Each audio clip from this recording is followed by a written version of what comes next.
have two rational expressions that we need to multiply together.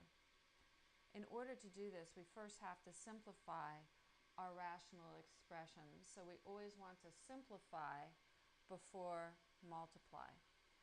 So let's look right here at this polynomial. That's a quadratic, has 3 terms, and it's squared. So we can factor it. So I'm just going to put a little bit of work over here, just so I can see the factors in case I'm having a hard time. Since this polynomial, the coefficient is 1, the lead coefficient is 1, I only need to worry about the constant here.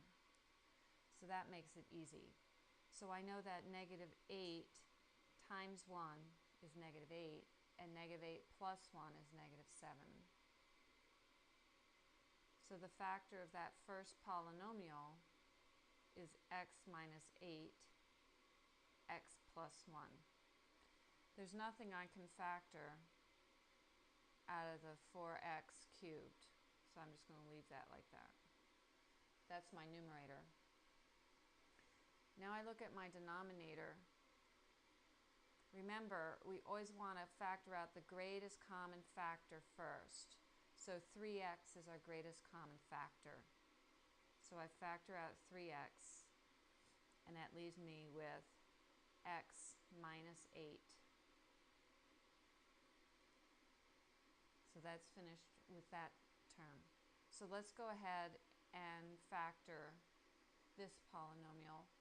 We could go ahead and use the x method to factor this, but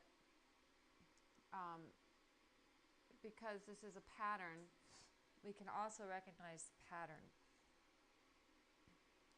It's a difference of 2 squares, so this is going to be x plus 1 times x minus 1. Now we simply have to look for polynomials or terms that cancel out. So we have a binomial x minus 8 and x minus 8. That divides out to 1.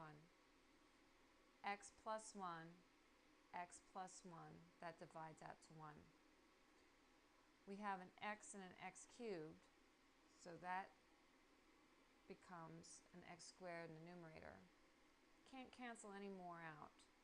So my numerator is 4x squared, and my denominator is 3 times x minus 1. I'm going to double check to make sure I don't have anything that can be factored in there that I may have missed. And it looks like I don't. So that's my answer.